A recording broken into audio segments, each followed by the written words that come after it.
और पीलीभीत में मैं जिस परिवार से बिलोंग करता हूँ, उस परिवार में बचपन से ही खानदान से हमारे बिजनेस होते थे। हम लोग एक बिजनेस परिवार से थे। शुरू में हमारे होटल के काम थे, यानी कि हमारे पापा ताऊ होटल का काम किया करते थे। होटल जैसे उसमें रूम भी रुकने के लिए है, खाने पीने के रेस्टोरेंट सब कुछ हुआ करता था। उसके बाद आपको पता ही है कि सॉरी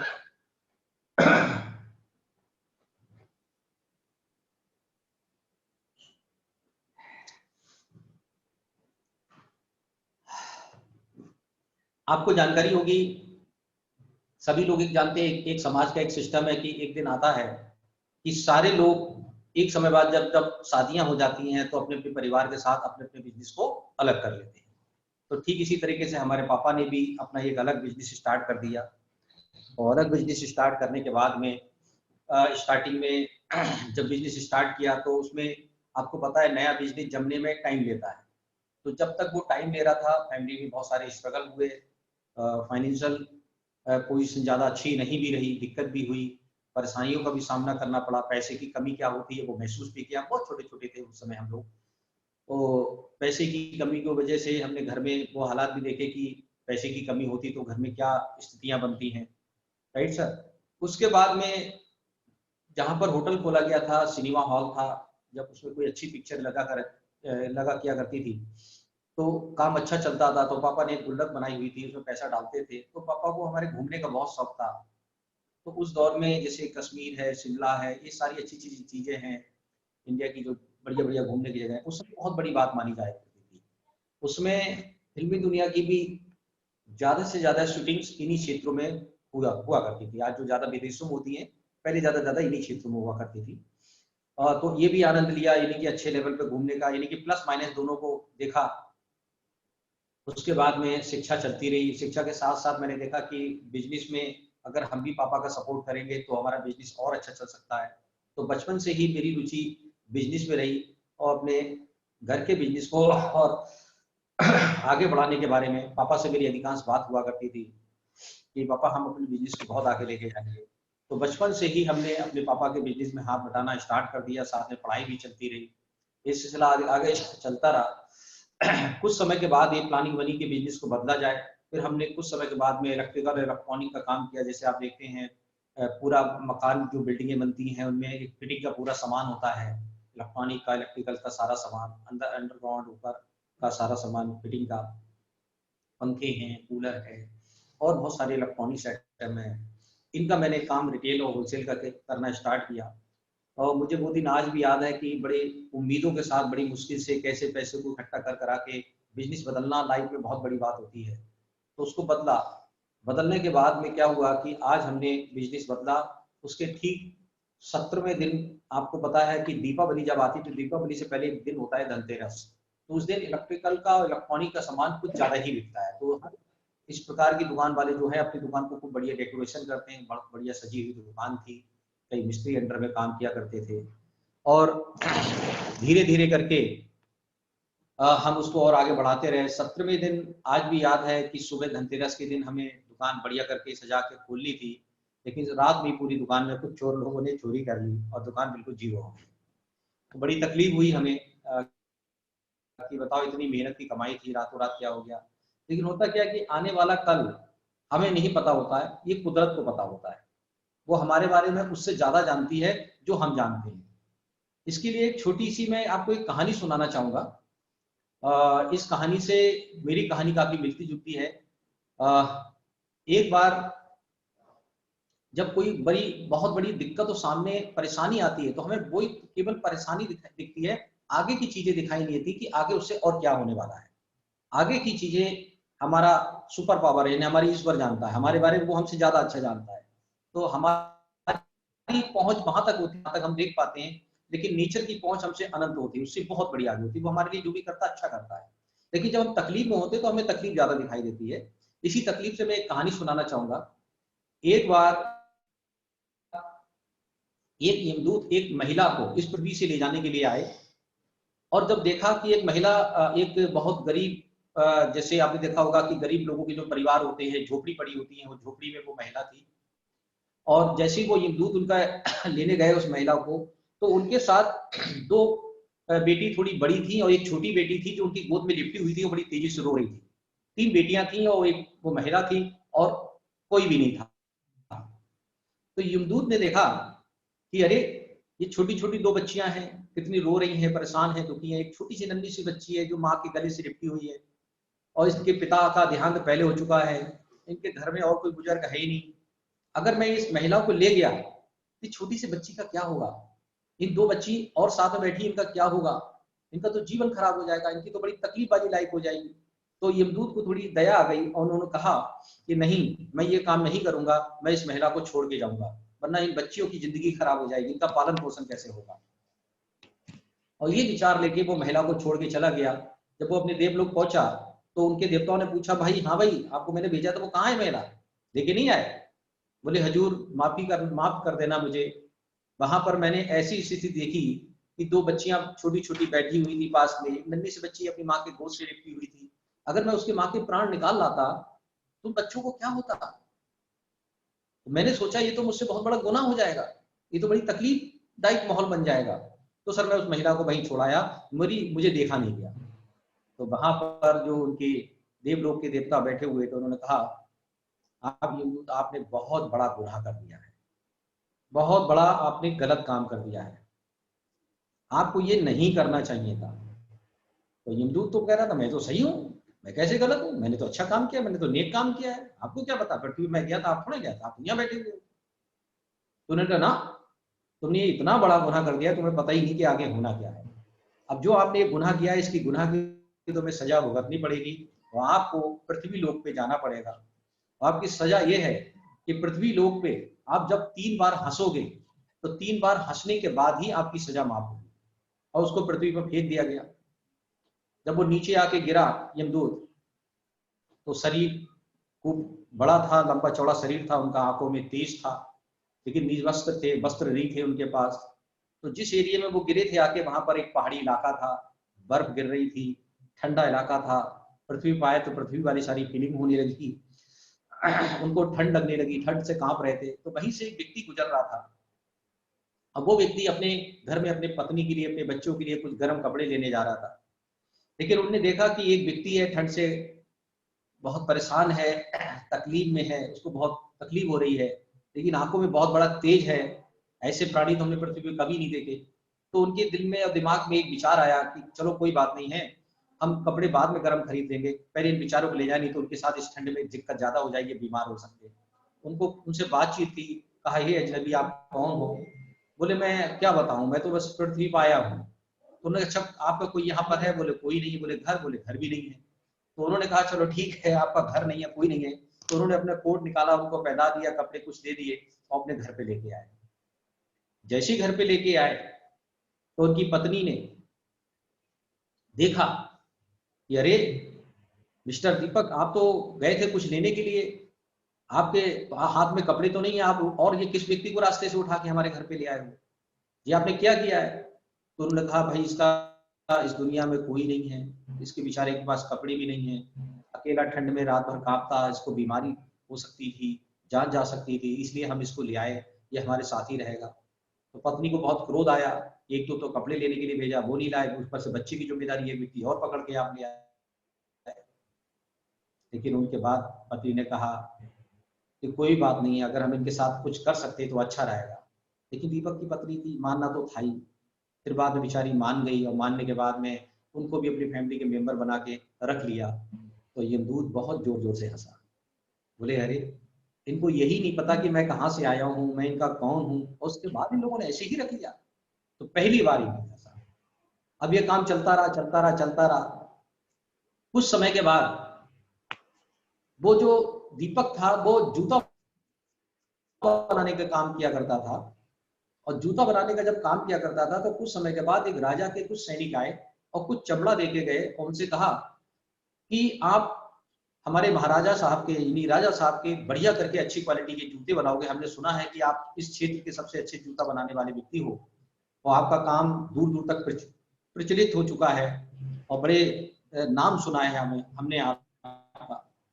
तो दीपक बड़ा कॉन्फिडेंस में था कि अब तो हम तो जूता बनाने वाला इतने बढ़िया हो गए, जब से हमारे घर पे एजेंसी आए, हमारा काम बहुत अच्छा चल गया है। हम बहुत तरक्की कर गए हैं, हमारे पास काम ही काम है, हमारे घर में किसी चीज की कमी नहीं, जहाँ दूध आ जाए, जहाँ पर शक्तिशाली एक दिव्य प्रकाश वाली कोई चीज आ जाए, तो वहां पर धन की तो कमी रह ही नहीं सकती, वहां तो सारी चीजें आनी आनी। तो इस चीज को लेके उन्होंने कहा ठीक है, रख जाओ, हम बना देंगे। कुछ समय के बाद उन्हें वापस आके वो जूते लेने थे। तो इस बीच में एक नियम था उस राजे का कि राजा के खिलाफ कोई भी चीज, कोई कदम उठा दे या गलती कर दे तो उसकी सजा मौत थी, बच नहीं सकते थे। लेकिन जब उन्होंने उनके जूते बनाना स्टार्ट किए तो उनके हाथ से जूते की जगह स्लीपर बन गए, और उस राज्य में उन स्लीपर को उन्हीं को पहनाया जाता था जिनकी मौत हो जाया करती थी। अब वो अजनबी बहुत देख रहा था इस हादसे को, और दीपक बड़ा हैरान हुआ कि मैं इतना बड़ा कारीगर, मेरे हाथ से कभी गलती नहीं होती, जूता बनाने की मैंने तैयारी की लेकिन हाथ से तो मेरे स्लीपर बन गए, ये कैसे हुआ? अब तो मेरी लिए राजा की तरफ से सजा मिलनी मिलनी है। तो इस बीच में थोड़ी देर के बाद राजा के सैनिक आए, उन्होंने कहा मिस्टर दीपक, राजा का देहांत हो चुका है, अब आपको राजा के लिए जूते नहीं स्लीपर बनाने। वो अजनबी बहुत जोर जोर से हंसा, बोले देखो क्या ईश्वर की लीला है, उनको सब पहले पता होता है कहाँ पे क्या होना है। उसके बाद में आगे की और काम आगे बढ़ता चला गया, बहुत सारे आगे के उनके परिवार में खुशियां आती चली गई। कुछ समय के बाद देखा कि उस परिवार में 3 लड़कियां आई थी, और तीनों लड़कियां अपने जूते का ऑर्डर करने आई थी और कहा कि आपको हमारे जूते का नाम लेके इस बढ़िया क्वालिटी के जूते बनाने हैं। तो यमदूत ने उन तीनों लड़कियों को पहचान लिया और कहा अरे ये तो वही 3 लड़कियां हैं जिनकी माँ को मुझे ले जाना था लेकिन मैं छोड़ गया था। हमें जाने की कोशिश करूं, ये लड़कियां बड़ी दिखने में, पोशाक में बहुत संपन्न और अच्छे दिख रहे हैं, और ये जो बूढ़ी औरत है इनके साथ ये भी बड़ी संपन्न दिख रही है, क्या हुआ इनके साथ? तो यमदूत ने उस महिला से पूछा कि भाई ये लड़कियां तुम्हें कहाँ से मिली, इनको तो मैं जानता हूं, आप इनसे कहाँ से लेके आए? तो यमदूत से महिला ने कहा कि मैं अपने घर के लिए रास्ते से गुजर रही थी, एक झोपड़ी थी, झोपड़ी में कुछ बच्चों की रोने की आवाज आ रही थी, मैं झोपड़ी के अंदर गया तो देखा इनकी माँ थी, वो मरी पड़ी हुई थी, उसका देहांत हो गया था। तो मैंने देखा इन छोटी छोटी बच्चियों का जानने की कोशिश की, कोई और है वो इस दुनिया में, उनका कोई नहीं था, और मेरा भी दुनिया में इसमें कोई नहीं था। तो मैंने तीनों बच्चियों को अपने घर पे लाके रख लिया, मुझे बच्चियों की जरूरत थी, मुझे बच्चियां मिल गई, बच्चियों को माँ की जरूरत थी, मैं इनको माँ के रूप में मिल गई।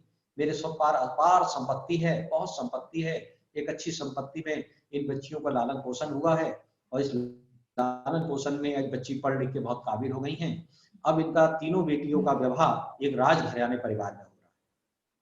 तो यमदूत ने ये देखा और सुना और बहुत जोर जोर से हंसा, और इस 3 बार हंसने की सजा उसकी पूरी हुई, और उसने कहा कि हम वहां तक देखते हैं जहां तक हमारी पहुंच है, लेकिन हमारी नेचर, हमारी ईश्वर वहां देखती है जहां हम नहीं पहुंच पाते हैं।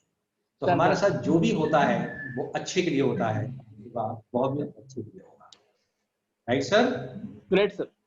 आप लोगों के पास आवाज मेरी साफ आ रही है? बिल्कुल सर। आवाज सब लोग साफ सुन पा रहे हैं? क्लियर आवाज आ रही है? यस बिल्कुल सर। ओके। तो एक बात ध्यान रखना, एक बात ध्यान रखना, हम जिस दुनिया में हैं हमारे सारे बहुत बहुत बड़े बड़े उतार और चढ़ाव होते हैं, हमें नहीं पता होता है कि आगे क्या होना है। अगर हमारी दुकान की वो चोरी नहीं होती तो हम आगे कुछ और डिसीजन नहीं लेते।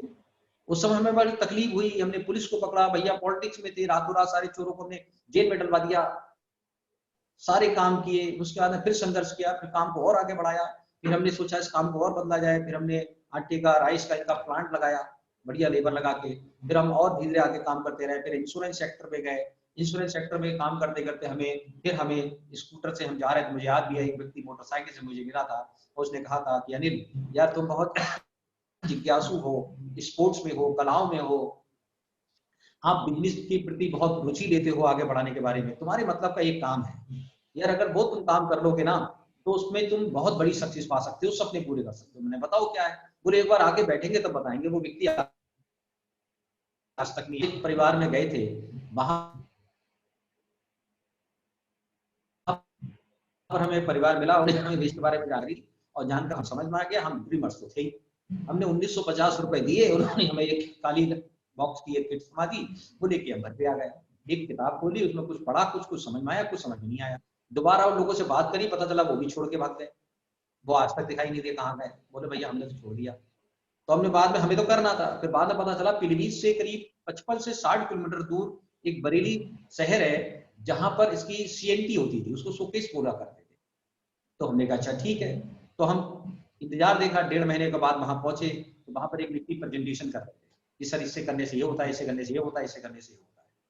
हमने देखा यार ये करने से क्या होता है, फिर हमने पूछा, बातचीत की, हमने ये काम तो हम भी कर सकते हैं, करना स्टार्ट किया अकेले के बलबूते पे भी। दिल्ली, गाजियाबाद, हर जगह जाके जो भी मीटिंग लेनी होती उससे जुड़े, सिस्टम से काम किया।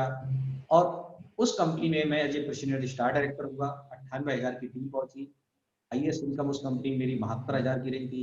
न्यूज़पेपर में, दैनिक जागरण में, उसमें मेरे बहुत सारे इंटरव्यू छपते थे लगातार। 147 लोगों को मैंने उस कंपनी से विदेश घुमाया था। मैंने उस कंपनी से 2 कार ली थी, एक मारुति 800 ली थी, एक आल्टो कार ली थी, एक ग्रीन पार्क मुझे आलिशान लिया था, ट्रेनिंग रूम खोला था, बहुत बढ़िया लेवल पे काम किया था। लेकिन दिक्कत वही थी, जिस कंपनी में हमने पहले करीब 8.5 साल फुल टाइम और 1.5 साल पार्ट टाइम, टोटल मिला के 10 साल किए। उस कंपनी में पैसे की कमी नहीं थी, पैसा ठीक ठाक था, मानी जानी हस्ती थी हिंदुस्तान की, लेकिन एक्सपीरियंस की कमी थी कि मैं एक्सपीरियंस नहीं था। उस आपको एक्सपीरियंस नहीं होता है तो स्ट्रगल बहुत हो जाता है, परिवर्तन बहुत होते थे, चेंज बार बार होते रहते थे। तो उसमें क्या होता था कि बाद के जो लोग आ रहे थे उनके कैरियर सेट नहीं हो रहे थे, बड़ी दिक्कतें हो रही थी। तो बाद में जब देखा कि दूर तक उम्मीद नहीं है कि मेरे बाद के लोगों के कैरियर बनिए, फिर मैं ट्रेड बिजनेस में आ गया। और ट्रेड बिजनेस में आने के बाद मैंने अपना खुद का काम करना स्टार्ट कर दिया, फैमिली बिजनेस को सपोर्ट करना स्टार्ट कर दिया, इंश्योरेंस सेक्टर की कॉर्पोरेट चैनल लिया, ऑर्गेनिक फर्टिलाइजर के डिस्ट्रीब्यूटर से मिली, जितनी कार का पैसा था, ज्वेलरी थी, पैसा था, वो सब लगा दिया। फिर बैंक से कुछ फाइनेंस लोन वगैरह करके काम करना स्टार्ट किया और लगभग 3-3.25 साल मैंने अपने इस सेक्टर में काम किया। मैं नेटवर्किंग से दूर हो गया। जब इससे मैं दूर हो गया तो मुझे जो नेटवर्किंग के लिंक थे वो मेरे सब खत्म हो गए। और तो इंडिया की कंपनी थी, उस कंपनी में मैं सिद्धार्थ सर के साथ में बहुत रहता था। तो सिद्धार्थ सर का मेरे पास फोन आया था। तो सिद्धार्थ सर ने जब मुझे बुलाया दिल्ली में, तो उन्होंने मुझे अपने साथ वहां पर 2 दिन रखा और एक एक चीज क्लियर की, ऑफिस ले गए। तब वहां से मेरा माइंड सेट हुआ सिद्धार्थ सर के साथ रह के 2 दिन कि बाकी में हमें ये सिस्टम करना चाहिए। पहले हमारे अंदर कमी नहीं थी, हमारे अंदर कमी अगर होती तो हम बाकी क्षेत्र में कामयाब नहीं होते। कहीं ना कहीं जिस कंपनी का चुनाव किया उस कंपनी में कैरियर नहीं था, इसलिए हम अगर उसी जुनून और जिद के साथ यहाँ काम करेंगे तो जो टर्नओवर वहां हमारा हो रहा था, इतने टर्नओवर में यहाँ पर बहुत अच्छे लेंगे। जब सिद्धार्थ सर ने सारी चीज क्लियर की और हमने माइंड सेट किया, आगे काम करना स्टार्ट कर दिया। हमें आज भी याद है कि जिस समय काम करने का मन बनाया उस समय कंपनी मैनुअल थी। उस समय कोई भी आपका जो ऑनलाइन सिस्टम, उस समय कुछ भी नहीं था। गाजियाबाद से प्रोडक्ट मंगाते थे हम। क्या करते थे, जब हम प्रोडक्ट मंगाते थे, एक तो लिमिटेड कम प्रोडक्ट थे, सारा मैनुअल सिस्टम था। कभी कभी हम बरेली से भी प्रोडक्ट लाते थे, वरना ज्यादा गाजियाबाद ऑर्डर लगाते थे। तो कैसे लगाते थे, पहले जाके कस्टमर से पैसा इकट्ठा करते थे, फिर एक वाइट पेपर लेते थे, फिर सबकी पुराने लोगों की, नए लोगों की, ज्वाइनिंग वाले की सबकी डिटेल भरते थे, प्रोडक्ट के ऑर्डर भरते थे, नई ज्वाइनिंग की डिटेल भरते थे, पुरानी ज्वाइनिंग की रिपर्चेज भरते थे। इतने बड़े पेपर पे कम से कम 2-3 कॉपी बनती थी। फिर उनके टोटल करते थे, उस टोटल पेमेंट को जाके बैंक में डालते थे। बैंक में डालने के बाद में फिर उससे जो स्लिप निकल मिलती थी हमें, तो उसकी स्लिप और वो जो हमारे पास पेपर था भरा हुआ, उसको फैक्स मशीन पे पहुंचते थे, फैक्स मशीन से फैक्स करते थे, फिर पेमेंट का फैक्स करते थे। गाजियाबाद में देवेंद्र सिंह से फोन करते थे कि सर हमारे पास ये इतना ऑर्डर है और ये हमने आपके पास फैक्स किया है। तो वो चेक करते थे, उसमें थोड़ी कटिंग कम रह जाए तो कह रहे इतना हिस्सा नहीं आया है सर, फिर से भेजो। तो फिर जाके भेजते थे, फिर वहां पर वो पूरी बिलिंग करते थे, फिर वो माल आता था 2-3-4 दिन में। फिर वो माल हम कोरियर वाले से रिसीव करके फिर इस इनवाइस निकाल के इकट्ठा किया करते थे, फिर वो थैलियों में भरते थे, थैलियों में भर भर के स्कूटर पे चारों तरफ टांग के घर घर पहुंचा के आते थे। इस तरह से काम किया। बहुत बड़े बड़े चैलेंज है, सुनते थे, कहते थे अरे ये पागल हो गए। एक बार उन्होंने 10 साल जिस सिस्टम में दिए वहां से वापस आ गए, फिर से वही सिस्टम पकड़ लिया, कोई भी साथ नहीं आया पुराना। यानी जिस कंपनी में मैंने बहुत बड़ी सक्सेस पाई, लोगों को विदेश में घुमाया, उनमें से एक भी व्यक्ति नहीं आया। और जितनी मेरे पास कार का पैसा था, जो भी चीज, वो सब मैं बिजनेस में रखा, बैंक के लोन मेरे ऊपर हो गए थे, बहुत हैंडसम अमाउंट हो गया था। अब डिसीजन लेना बहुत कठिन था, लेकिन मुझे सिस्टम पे, प्रोडक्ट पे, वाली साहब की सोच पे, मार्केटिंग प्लान पे, जो कॉम्बिनेटेड सिस्टम था, इन्हीं पुरानी सेल अगली सेल में जुड़ती है उस पे, सारी चीजों पे मैंने कैलकुलेशन करने के बाद में विश्वास जो था वो 100% हो गया। और एक ही बात सोच रही कि कोई दिक्कत नहीं, बीमारी आएगी उसको फेस करूंगा, क्योंकि इसमें मेरा करियर है, मैं जरूर बनूंगा। तो मैंने काम करना स्टार्ट किया तो जो हमारा स्कूटर था ना, वो इतना पुराना हो चुका था कि पीलीभीत से बाहर नहीं जा सकते, बस 10-12 किलोमीटर तक घुमा सकते। बाकी जगह हमें जाना पड़ता था तो पब्लिक ट्रांसपोर्ट से जाते थे, मैजिक से, टुक टुक से, ट्रेनों से, बसों से काम किया करते थे। कोई भी साथ नहीं आ रहा था, लेकिन तब प्रयास करते रहे करते रहे करते रहे, जब ईमानदारी से काम करते, नेचर आपका साथ जरूर देती है। धीरे धीरे लोग मिलते चले गए और मैं सबसे पहले मैं इसमें डायरेक्टर बना, फिर सिल्वर बना, फिर गोल्ड बना, फिर स्टार बना। स्टार पे मेरी बहुत अच्छी चेक थी, उसके बाद में मैं कार में पहुंचा, फिर मैं डायमंड पहुंचा। डायमंड पे मेरी 72,000 की चेक थी, उसमें 72,000 की डायमंड के आसपास में किसी की नहीं थी। तो बीच में मेरी जो जर्नी हुई, तो मेरी जो इनकम को लेके दिक्कतें हुई, कभी कम कभी ज्यादा, कभी ना के बराबर टीम बन नहीं पाई थी, मैं 5% से ही गुजारे किया करता था। तो हमने जो बैंक से लोन लिए थे उसमें से 2-4-6 किस्तें टूट गई। जब से पैसा मिला नहीं, मुझे कैरियर बनाना था, क्योंकि उसी क्षेत्र में कैरियर बनाने के लिए वो टर्नओवर करना पड़ता, करोड़ के टर्नओवर के लिए मेरे पास इतना पैसा नहीं था, तो मुझे बैंक से लिमिट बनवानी पड़ती। बैंक से जब मैं लिमिट बनवाता तो और कर्जे में चला जाता।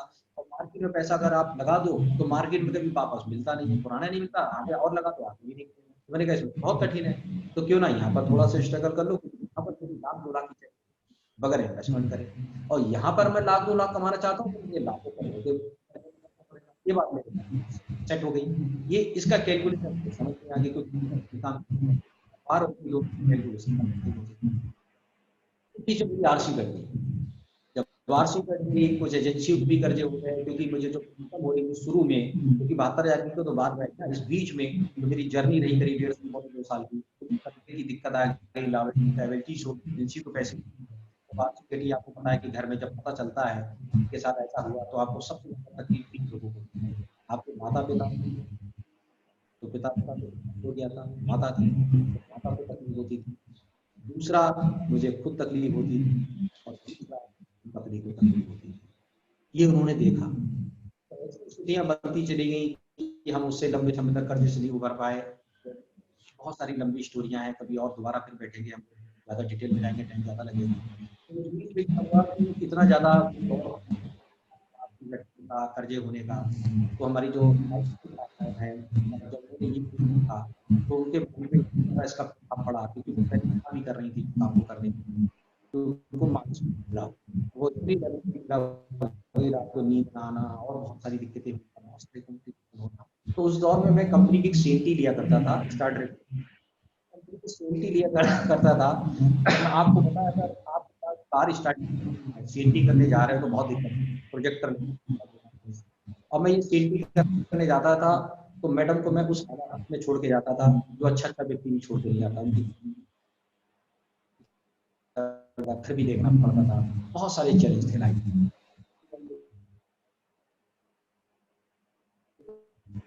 लोकल नहीं है, तो पता चला कि वो कहाँ है, बोले चर्च में लेके गए हुए हैं, कि वो मस्जिद में लेके गए हुए हैं, कि वो रात में ये आ रहे थे। बहुत हालात यानी कि कम से कम कई साल तक जो मैंने जितनी भी सीएनटी की हैं, इस हालातों में की है, जितनी भी टीम खड़ी की है, इन्हीं हालातों में की है।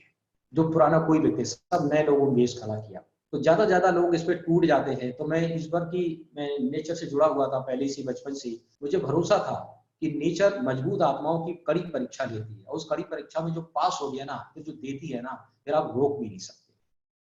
हमें उस समय की तकलीफ दिखाई देती है, लेकिन आगे की पता नहीं होती कि कुदरत हमारे साथ कितना अच्छा करने जा रही है।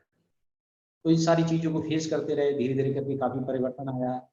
और फिर मैंने इसी बिजनेस से 2014 जुलाई में कार ली थी, और उसके बाद में फिर धीरे धीरे आगे बढ़ते गए। फिर 2016 में कंपनी का लेटर आया कि अनिल जी, अब आपने और अच्छी कामयाबी पाली है, आपको लंदन चलना है। तो 2016 में मैं लंदन, स्कॉटलैंड, मैनचेस्टर घूमने गया, वापस आया और तेजी से बिजनेस को डेवलप किया। चेक पहुंची हमारी करीब 1,35,000, 1,40,000 की। उसके बाद में फिर और तेजी से काम करते रहे। 2017 में फिर लेटर आ गया कंपनी का, फिर हम कंपनी की तरफ से स्पेन, बार्सिलोना, मैड्रिड, जर्मनी गए घूमने के लिए। वहाँ बहुत एंजॉय किया हम लोगों ने। फिर वापस आए, हालात थोड़े अप डाउन चल रहे थे, मैडम के मानसिक ट्रीटमेंट भी चल रहा था उनका, सारे काम चल रहे थे, धीरे धीरे सुधार भी हो रहा था। घर में आपको पता है, जब लाइफ पार्टनर दिक्कत में, तो घर भी आप ही को संभालना पड़ता है, वो भी फेस किया सारी चीजें। उसके बाद में सब सिलसिला चलता रहा, मजबूती भी कुदरत ने, हमने आशीर्वाद बनाए रखा हमारे ऊपर। फिर आगे चलते रहे धीरे धीरे करके और बड़ी प्रगति की। टीम में बहुत सारे अचीवर्स निकले। टीम में आज मेरी कम से कम 5 लोग ऐसे हैं जिनकी 1 लाख रुपए से ऊपर की इनकम है। 2 लोग ऐसे हैं जिसमें एक की 1.5 लाख, इनकी 2 लाख से ऊपर की इनकम है। बाकी छोटी इनकम लेने बहुत सारे लोग हैं। बहुत सारी कारों के अचीवमेंट हुए। आज मैं अकेला कामयाब नहीं हुआ, मेरी टीम में बहुत सारे लोग कामयाब हुए हैं। तो मुझे इस नेचर के ऊपर एक बड़ा आनंद आता है उनकी लीला को देख के, कि अगर हम उस कड़ी परीक्षा में अपने आप को फिल्टर कर लेते, रुक जाते, डर जाते, तो जैसे बाकी फैमिली के मेंबर अपनी एक दुकान खोल के काम कर रहे हैं, छोटा बड़ा जैसा भी है, हमें भी वहीं रुक जाते, ये लाइफ नहीं मिलती। तो कितनी भी कड़ी परीक्षा देनी पड़े, कितनी भी आपके सामने बड़े चैलेंज आए, कुदरत अब एक बात ध्यान रखना, अगर आपको जिंदा रखना चाहती है तो सिर्फ परीक्षा लेके जिंदा जरूर रखेगी। बहुत सारे लोगों के साथ हादसे होते हैं, वो बेचारे बचते ही नहीं है। हम जिंदा तो थे ना, इसके मतलब हमारी परीक्षा ले रही है, हमें देखना चाहिए कितने मजबूत हैं। फाइटर बने रहो, लगे रहो, लगे रहो, लगे रहो, आप आगे जरूर बढ़ोगे। और इसी सोच के साथ मैं आगे बढ़ता रहा, बढ़ता रहा, बढ़ता रहा। फिर उसके बाद में जैसे स्पेन से वापस आया, और तेजी से काम किया, चेक पहुंची 2,35,000 रुपए की। फिर और आगे बढ़ता रहा, काम करते रहे। उसके बाद में फिर मैं गया था स्टार एशिया, मलेशिया, और स्टार एशिया, स्टार क्रूज गया मैं। स्टार क्रूज में रहा, फिर वापस आया, चेक पहुंच गई 3 लाख रुपए पर मंथ की। तो धीरे धीरे करके आप देखिएगा स्ट्रगल को फेस करते हुए लगातार निरंतर काम करते रहे, आगे बढ़ते चले गए। उसी बीच में शुरुआत की ही बात है, मेरे बेटे ने 12th करा था, बेटा पढ़ने में अच्छा था। तो इस बीच में मेरी जो इनकम हो रही थी, तो इस इनकम का मेरा बहुत बड़ा हिस्सा मेरी ऊपर जो चैलेंज थे, लाइबिलिटीज थी, कर्जे थे बैंकों के, उनमें जा रहा था। क्योंकि वो कर्जे देने थे मुझे, मुझे मार्केट से पैसा मिले ना मिले कोई फर्क नहीं पड़ता, लेकिन मुझे देने थे, वो मैंने दिए। इस बीच में मुझे मैडम को ट्रीटमेंट कराना है, यहाँ जाना है, वहां भागना है, बालाजी हुआ, ये हुआ, जो जो कहता भागते थे। ये हवन कराओ, वो हवन कराओ, इतने हवन होते थे पूछो मत। कोई 5100 रुपए, कोई 11,000 रुपए, यानी क्या क्या वो सब चलता रहता। मैंने कहा हमारे ऊपर जो संस्कार है वो साफ हो जाएंगे, कोई दिक्कत नहीं। तो इस तरीके से वो पैसा मेरा 80% समय मेरी पर्सनल प्रॉब्लम में, लोन में, इनमें खर्च हो रहा था। और जैसी उन चीजों से थोड़ा वरी हुए, वैसी बेटे की पढ़ाई आ गई। बेटा पढ़ने में बहुत अच्छा था, उसकी एडमिशन हमने देहरादून ग्राफिक यूनिवर्सिटी में कराया था। हर महीने की इनकम से मैंने अपने बेटे को पढ़ाया, हर महीने की इनकम से, और हर महीने की इनकम से पढ़ाया। शुरू में मेरा बेटा गया था वहां पर कीपैड वाला मोबाइल लेके, जिसकी कीमत वही 1400-1500 रुपए होती है। तो बच्चे उसको मजाक बनाया करते थे। ग्राफिक यूनिवर्सिटी में लगभग ठीक ठाक परिवार के और हाई परिवार के बच्चे भी वहाँ होते हैं, जो एक अच्छी कॉलेज में गिनती आती है, ग्राफिक यूनिवर्सिटी देहरादून, आप जानते होंगे। उसके बाद में 5 महीने के बाद मैंने उसको J7 लेके दिया। 9वें महीने में मैंने अपने बेटे को एप्पल का 1.25 लाख रुपए का मोबाइल फोन लेके दिया। बच्चे वहां के देखने लगे, ऐसा कैसा चमत्कार हो रहा है यहाँ पर। और उसके बाद में फिर मैं इस कंपनी से अभी अगस्त में साउथ अफ्रीका गया था, और उससे पहले 2 जुलाई में मैं शिफ्ट हो गया रुद्रपुर में, जो पीलीभीत से लगभग 100 किलोमीटर आगे है। यहाँ पर एक उत्तराखंड का एरिया है, नैनीताल यहाँ पर बिल्कुल पास में है, रामनगर पास में है, रुद्रपुर का एरिया है। बहुत सुंदर एरिया है, पास में पहाड़ हैं। तो अभी हम यहाँ पर जिस सोसाइटी में रह रहे हैं, यहाँ पर इस सोसाइटी बहुत सुंदर है, रुद्रपुर की नंबर 1 की है। और जिस सोसाइटी में रह रहे हैं, ये विला जो बने हुए आलिशान बंगले, ये 400 गज में बने हुए, जिसमें मैं रह रहा हूँ। आज मेरा ये ऑफिस है, पूरा बैडमिंटन है, हमारा खुद का गार्डन है, खुद का ग्राउंड, सब कुछ उसी में है। तो आप देखिएगा, हम आज के बारे में तो नहीं जानते थे ना, लेकिन कुदरत जानती थी कि हमें कहाँ भेजना है। आज देखिए कितनी अच्छी सोसाइटी में आ गए हैं। मैडम आज हमारी 90% से ज्यादा बिल्कुल नॉर्मल हो चुकी है। अभी जो लॉकडाउन के दौर में आपकी पता है कहीं आना जाना बंद हो गया, तो उनकी थोड़ी बहुत दवाई चल रही थी, वो भी नहीं मिल रही है। बगैर दवाई से नींद आ रही है, सब कुछ वेल मेंटेन हो रहा है। आपको 10% हल्का फुल्का प्रभाव तो रहता है। मुझे ऐसा लगता है अभी 1 साल पूरी नहीं हुई है, 1 साल क्रॉस होते हुए ये 10% समस्या भी खत्म हो जाएगी। अमावस की रात कितनी भी अंधेरी के ना हो, सवेरा जरूर होता है। इसलिए तकलीफ कितनी भी बड़ी क्यों ना हो, उससे मुक्ति जरूर मिलती है। बस फाइटर बने रहना है, ईश्वर पे भरोसा करना है, अपनी मेहनत पे, अपने संघर्ष पे अपने ऊपर विश्वास बनाए रखना है, आप जरूर पहुंचेगा वहां पर। और इसी दौर में बेटे की पढ़ाई होती रही। आज देखिएगा सारी फीसें जमा हो गई हैं, वेल मेंटेन तरीके से मेरा बेटा वहां पर रह रहा है, जो एक अच्छी सोसाइटी में, कॉलोनी में उसने रूम ले रखा है। और अभी 2019 साउथ अफ्रीका से पहले अपने बेटे को मैंने 4 लाख रुपए की सुपर बाइक दिलाई थी। 4 लाख रुपए की 100% कैश पे, कावासाकी निंजा, 100% कैश पे। 15,000 बच्चे हैं उस यूनिवर्सिटी में। उन 15,000 बच्चों में वो बाइक केवल 2 बच्चों के पास है, एक मेरे बेटे के पास, एक और दूसरा बच्चा है। उस दूसरे बच्चे ने जो ये बाइक ली है ना, उनके पेरेंट ने किस्तों पे दिलाई है, लोन पे दिलाई है। मैंने 100% कैश पे दिलाई है अपने बेटे को ये बाइक। तो आज वहां पर इस लग्जरी लाइफ के साथ बेटा पढ़ रहा है, फाइनल हो गया, फीस भी हो गई है। अभी बेटे के एग्जाम चल रहा था, वो नीचे गया है पेपर देने के लिए, उसके एग्जाम फाइनल एग्जाम है, सारी फीस जमा हो चुकी है। बेटा भी बहुत जल्दी हमारे साथ इस बिजनेस में आने जा रहा है। तो ये हमारी लगातार जर्नी हुई है। अभी हम साउथ अफ्रीका भी घूम लिए, अच्छी सोसाइटी में भी पहुंच गए हैं, इनकम भी बढ़िया हो रही है, सब कुछ वेल मेंटेन हो गया है। इस लॉकडाउन के दौर में हम लोगों को इतना बढ़िया एक सिस्टम मिल गया है जिसका नाम है जूम ऐप, जो हम भाग के इतने लोगों को टच नहीं करवाते थे। आज हम जूम ऐप के माध्यम से आज सुबह से लेकर शाम तक कितनी मीटिंग कर रहे हैं, कितनी ट्रेनिंग कर रहे हैं, कितने लोगों को टच कर रहे हैं। लोगों की आज देखिएगा इस महामारी के दौर में बिजनेस की हालतें खराब हो चुकी हैं। जिनके छोटे व्यापार हैं वो भी परेशान हैं, जिनके मीडियम व्यापार हैं वो भी परेशान हैं, जिनके बड़े व्यापार हैं इसमें उनके पास बहुत सारी लेबर काम कर रही है, 100 200 300 500 की फैक्ट्रियां बंद हैं लेकिन सैलरी देनी पड़ रही है। राइट सर, कितनी लोगों की शारीरिक दिक्कत हो रही है, मानसिक दिक्कत हो रही है, नौकरियां जा रही हैं। इतना बड़ा आज पूरे विश्व युद्ध छिड़ा हुआ है, हर जगह हाहाकार मची हुई है। लेकिन हम लोग लकी है कि हमने चुनाव कराया वेस्टीज का। लॉकडाउन होने के बावजूद भी हम लोग को अकाउंट में हैंडसम अमाउंट आया है, और लॉकडाउन जो 100% चल रहा है आज भी हमारा पीवी बहुत तेजी से बढ़ रहा है, और अगले महीने जो चेक आएगा वो भी हैंडसम अमाउंट में आएगा। यानी कि लोग परेशान हैं, शारीरिक, मानसिक और फाइनेंशियल। आज वेस्टिजियन शारीरिक स्वस्थ भी है क्योंकि हमें सप्लीमेंट मिलते हैं, मानसिक स्वस्थ भी है, उन पर कोई लोड नहीं है, टेंशन नहीं है, उनका काम चल रहा है। वो आर्थिक स्वस्थ भी है कि हर व्यक्ति प्रोडक्ट वेस्टिज के इस्तेमाल कर रहा है। कुछ लोग ऑनलाइन बिलिंग करा रहे हैं, कुछ लोग डिपो से प्रोडक्ट ले आ रहे हैं, कम या ज्यादा अप डाउन थोड़ा हो रहा है लेकिन काम चल रहा है सबका, और इनकम भी आनी ही आनी है। ये हम लोग कितने लकी हैं, कितना अच्छा हम लोगों को काम मिला है। बस एक ही माइंड सेट करना है कि अगर आपने वेस्टिज का चुनाव किया है तो आपको देर लग सकती है, अंधेर नहीं होगी। अगर आपको कैरियर बनाना है वो सिर्फ वेस्टिज में बनेगा और कहीं नहीं बनेगा। मुझे इस सिस्टम में 21 साल कंप्लीट होके 22वीं साल चल रही है। 1999 से हूं मैं इस सिस्टम में, और 1999 से लेके आज तक मैंने उंगलियों पे सारी कंपनियों की कुंडली देखी है कि उनका भविष्य क्या है। मेरा 80% समय, मेरा 80% पैसा मेरी अपनी पर्सनल प्रॉब्लम में और जो लोन थे बहुत सारी चीज उनमें लग गया, बेटे की पढ़ाई इन चीजों में। अगर ये मेरी 3 लाख प्लस की जो आज चेक है, अगर मैं 80% समय और पैसा अपनी पर्सनल ग्रोथ में जितना मैंने इतना बिजनेस बढ़ाने में लगा था, तो आज 24 लाख चेक और बढ़ जाती, 3 लाख या 27 लाख की चेक होती। कोई बात नहीं, हिम्मत हौसले हमारे बरकरार हैं। इस साल के आखिर तक मेरा लक्ष्य है 10 लाख से ऊपर चेक पहुंचाने का, पहुंचा के रहूंगा, क्योंकि मई के बाद से जून 3 या 4 जून में बेटे के एग्जाम खत्म हो रहे हैं, फुल टाइम बेटा भी मेरे साथ उतर रहा है। हम लोग की भी बहुत बड़ी प्लानिंग है। तो मकसद एक ही है कि हम सब वेस्टीज परिवार है, सोलंकी जी हैं, हमारी पूरी लाइफ ऑफ स्पॉन्सरशिप है, मिस्टर सिद्धार्थ सिंह जी यहाँ देखिएगा, एशिया के टॉप अर्नर हैं, टॉप ट्रेनर हैं। हम लोग लकी हैं कि अच्छी रियल एजुकेशन सिस्टम में जुड़े हुए हैं। तो बस हमें परमानेंट माइंड सेट करना है कि अगर हम वेस्टीज में टिके रहे तो जो वेस्टीज में टिकेगा वही बिकेगा, और वो छोटे मोटे अमाउंट में नहीं बिकेगा, लाखों रुपए के अकाउंट में आएंगे, कई लाखों रुपए अकाउंट में आएंगे।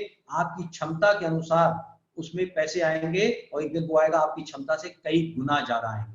आपको लगेगा अरे हमारे अंदर इतनी क्षमता नहीं, इससे ज्यादा पैसा कैसे आ रहा है, वो सिर्फ वेस्टीज में आएगा। राइट सर, तो ये वेस्टीज की एक बहुत बड़ी खूबसूरती है, खूबी है। और इसके लिए आइएगा हम एक छोटी सी और एक जर्नी करेंगे। उस यात्रा में हम लोग एक यात्रा की ओर जाएंगे। क्या आप लोग को सुरंकी जी यात्रा कराई जाए सब लोगों को मेडिटेशन के माध्यम से? Yes sir, yes sir. सब लोगों को आराम से सीढ़ियों पे बैठा दीजिएगा।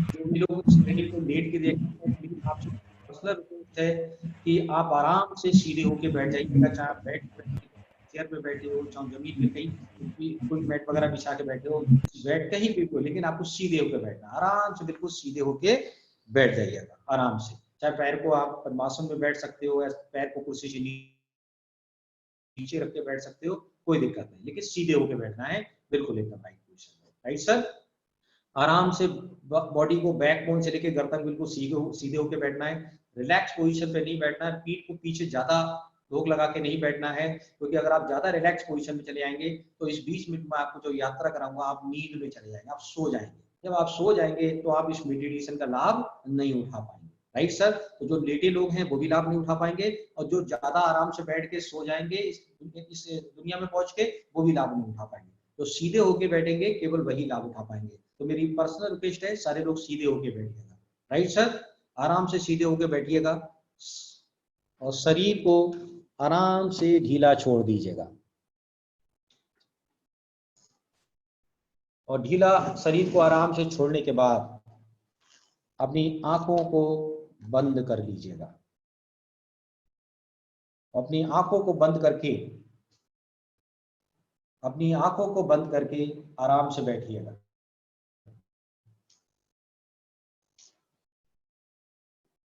धीरे धीरे आराम से बैठिएगा।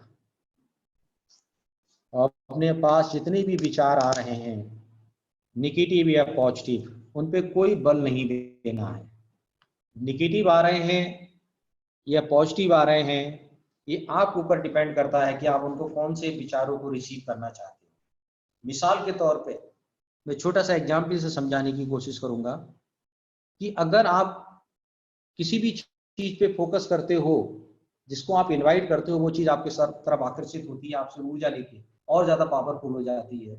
आप किसी चीज पे ध्यान नहीं देते हो तो वो चीज आपसे हट जाती है। आज मैं आपको एक रहस्य सिखाऊंगा कि कैसे नेगेटिव थॉट से बचा जाए। जब भी नेगेटिव थॉट आए आपके पास, नेगेटिव विचार आए, तो उससे बचने का बहुत सिंपल और सरल आसान तरीका है। हम इसको कठिन समझते हैं तो ऐसा लगता है बहुत अच्छा है, जब हम सरलता से बताते हैं तो समझ में नहीं आता इतना सरल कैसे हो सकता है। अपने पापा से, अपनी मम्मी से मिलना कठिन है या आसान है? आसान है। तो हर चीज आसान है, हमने उसको कठिन बना रखा है। आसान चीजों को आसानी बनाए रखें ना तो ज्यादा अच्छा है। तो आइएगा, वो क्या आसान तरीका है, आज हम उस रहस्य को सीखेंगे। सोलंकी जी, मैं दोबारा फिर से इस मेडिटेशन में पूरा आपसे हाँ और ना में जवाब चाहता हूँ। मेरी आवाज सबके पास पहुंच रही है? सोलंकी जी जरा थोड़ा सा एक बार बोल दीजिएगा मुझे। ये या सब आवाज साफ आ रही है? कोई दिक्कत तो नहीं है? यस। Okay okay sir. तो आइएगा, आराम से बैठिएगा और हम आपको एक रहस्य बताते हैं कि कैसे आप इन चीजों से बच सकते हैं। मिसाल के तौर पे आप अपने घर में हैं और आपके पास कोई भी व्यक्ति आता है, और अगर आप उस व्यक्ति को पसंद नहीं करते हैं तो आप उसके साथ कैसा व्यवहार करते हो? कि आपके घर पर वो व्यक्ति ना आए तो आप उसके साथ कैसा व्यवहार करते हो? आप ऐसे ही तो व्यवहार करते हो कि आप उसको अपने घर पे नहीं बुलाना चाहते हो तो आप क्या करते हो? उससे मतलब नहीं रखते हो। मिसाल के तौर पे कोई व्यक्ति आपके घर पे आया,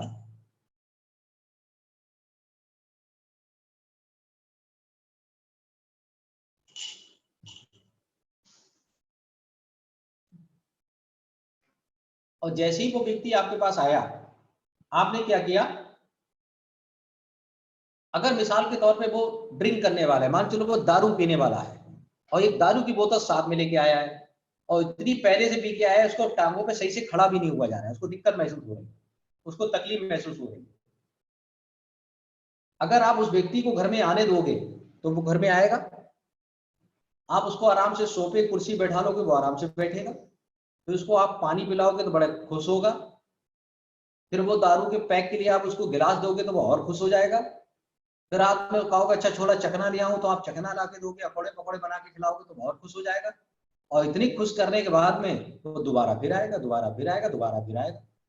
और जितने बार दारू आपके घर में बैठेगा, आपके घर का माहौल खराब करेगा, बदबू आएगी। उसकी ये फीलिंग और इसकी ये हालातें देख के परिवार के जो बच्चे हैं, नई पीढ़ी, उन पे गलत प्रभाव पड़ेगा। यस और नो?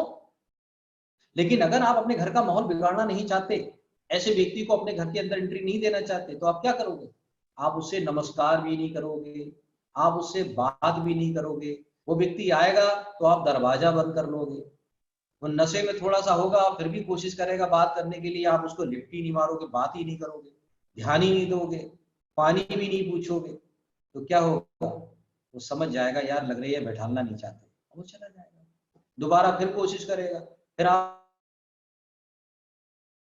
उससे ना नमस्कार करोगे, ना घर में बुलाने के लिए कहोगे, ना बैठने के लिए कहोगे, दरवाजे में खड़ा है उससे बात ही नहीं करोगे, दरवाजा बंद कर दोगे, फिर चला जाएगा। निरंतर जिस व्यक्ति को आप घर में लाना पसंद नहीं करते हो, तो आप उससे बिन बुलाए मेहमान की तरह व्यवहार करने लगो। ध्यान देना बंद कर दो, नमस्कार करना बंद कर दो, खिलाना पिलाना बंद कर दो, बात करना बंद कर दो। उसको जो आप यहाँ से ये माहौल मिलने के बाद एनर्जी मिलती बार बार आने की, वो एनर्जी खत्म, बात खत्म हो गई। ऐसे ही आपके पास जो विचार आता है वो निगेटिव, अभी मत को भाग, भाग में भी एनर्जी लगा रहे हो, कुछ नहीं कहना। क्योंकि अगर आप उसे मुंह भी लगते हो ना, भाग यहाँ से गाली गलौज करते हो, तब भी आपकी एनर्जी लग रही है। सिंपल क्या कहता है? ध्यान ही नहीं देना, हमें मतलब ही नहीं, हम आपको जानते ही नहीं। उस पर बिन बुलाए मेहमान की तरह ध्यान नहीं देना है, उस पर ध्यान नहीं देना, याद नहीं करना उसको बार बार। अब वो अपने आप चलते चले जाएंगे वापस, और अच्छे विचार आपके अंदर अपने आप प्रवेश होते चले जाएंगे। सिंपल और सरल रहे, राइट सर? तो इस ध्यान में जो विचार आए तो नेगेटिव विचारों की तरफ आप बिल्कुल बल नहीं देंगे, बिलबुलाए मेहमान की तरह व्यवहार करेंगे, और जो अच्छे विचार हैं आप उनको अपने अंदर लाने का, स्वागत करने का प्रयास करेंगे। Right sir? आराम से आंखों को बंद कर लीजिएगा,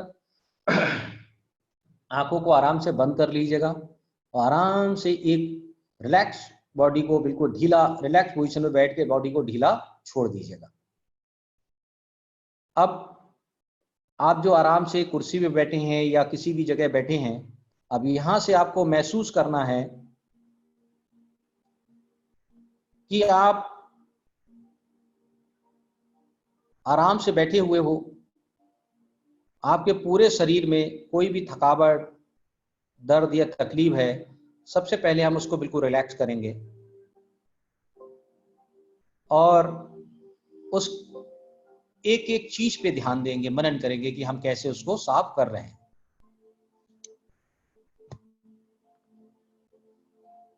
सबसे पहले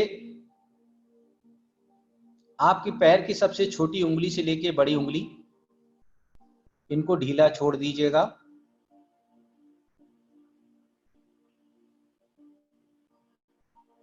महसूस कीजिएगा ये तनाव मुक्त हो रहे हैं, इनसे सारा दर्द और तकलीफ निकल के बाहर जा रही है और धरती से ऊर्जा इनमें भरती चली जा रही है। अब पैरों की उंगलियों को, आपके ऊपर के पंजे को ढीला छोड़ दीजिएगा, तनाव मुक्त कर दीजिएगा और धरती से ऊर्जा आपके पैरों के पंजों से लेके होकर पूरे तलवे तक पूरी भरती चली जा रही है और ये ऊर्जावान होती चली जा रही है दोनों पैरों में। अब ये ऊर्जा लगातार आगे बढ़ रही है और जैसे जैसे आगे ऊर्जा बढ़ रही है धरती से, वैसे वैसे आपके पंजे के ऊपर के पैर का हिस्सा, घुटने, दोनों जंघाएं, इनको भी ढीला छोड़ दीजिएगा, बिल्कुल एकदम रिलैक्स पोजीशन में छोड़ दीजिएगा, तनाव मुक्त कर दीजिएगा और महसूस कीजिएगा इनमें से सारा दर्द तकलीफ निकल के पिघल के बाहर जा रहा है और धरती से ऊर्जा आपकी जंघाओं में भरती चली जा रही है, लगातार भरती चली जा रही है, लगातार भरती चली जा रही है। महसूस कीजिएगा अब आपके जंघाओं से ऊपर का हिस्सा, कमर, आगे का हिस्सा, बैक का हिस्सा, कमर का पूरा हिस्सा, इनको भी बिल्कुल तनाव मुक्त छोड़ दीजिएगा, ढीला छोड़ दीजिएगा और महसूस कीजिएगा धरती से ऊर्जा इसमें भी भरती चली जा रही है और ये ऊर्जावान होती चली जा रही है। महसूस कीजिएगा अब आपकी पीछे रीढ़ की हड्डी का, नीचे की सबसे टर्न बोन से लेके नीचे की रीढ़ की हड्डी से लेके गर्दन की लास्ट रीढ़ की हड्डी तक पीठ का पूरा हिस्सा उससे जुड़ा हुआ, उसको भी ढीला छोड़ दीजिएगा, आरामदायक छोड़ दीजिएगा, तनाव मुक्त हो चुका है और धरती से ऊर्जा उसमें भी भरती चली जा रही है। अब आपका पीछे पीठ का पूरा हिस्सा ऊर्जा से भर गया है, ऊर्जा ही ऊर्जा भरी हुई है। अब आपके आगे का पेट का हिस्सा, पेट से लेके छाती तक जितनी भी इसमें तनाव है, थकावट है, दर्द है, तकलीफ है, उनको ढीला छोड़ दीजिएगा। ये पिघल के सब बाहर जा रहे हैं, तनाव मुक्त हो रहे हैं और धरती से ऊर्जा आपके पेट के सारे ऑर्गन से लेके छाती के सारे ऑर्गन में भरती चली जा रही है। छोटी बड़ी आंख, आपके गुर्दे, आपके फेफड़े, फेफड़े से जुड़े हुए कलेजे, कीड़ी, अमाशय, पित्ताशय, हार्ट, सब में ऊर्जा भरती चली जा रही है, सब ऊर्जा बाहर निकल जा रही है। अब आपके पेट और पीठ से ऊपर जो कंधे हैं, शोल्डर है, उनसे जुड़ी हुई दोनों हाथों की भुजाएं हैं, कोनी है, कोनी से नीचे का हाथ है, कलाई है, उंगली है, इनको भी ढीला छोड़ दीजिएगा, तनाव मुक्त छोड़ दीजिएगा और इनमें से भी सब दर्द और तकलीफ कर करके बाहर जा रही है और धरती से ऊर्जा आपके कंधे से लेकर हाथों को लेकर भरती चली जा रही है और ये नीचे का पूरा हिस्सा ऊर्जावान हो गया है, तनाव मुक्त हो गया है। अब आपके कंधों से ऊपर गला, गले का पूरा हिस्सा, उसके ऊपर ठोड़ी, होंठ, दांत, रसूड़े, जीभ, तलवा, गाल, नाक, आंखें, कान, माथा, सर का पूरा हिस्सा, अन्य कोई चीज छूट गई वो सब, उनको भी ढीला छोड़ दीजिएगा, तनाव मुक्त छोड़ दीजिएगा और ये भी बिल्कुल साफ हो चुके हैं और धरती से ऊर्जा आपके इन सारी जगह में बढ़ती चली जा रही है।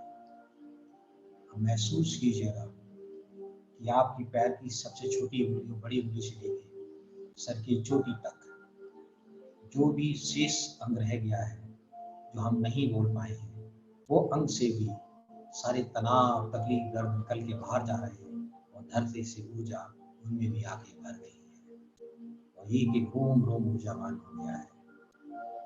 रोम रोम में हमारी ऊर्जा भर गई है, पूरा रोम रोम हमारे ऊर्जा से भर गया है। अब हम ऊर्जावान हो गए हैं। अब हम एक ऐसी जर्नी, एक ऐसी यात्रा करेंगे जहाँ से हम लोग आए थे। अब हम बात करेंगे अपनी बैलेंस लाइफ के बारे में।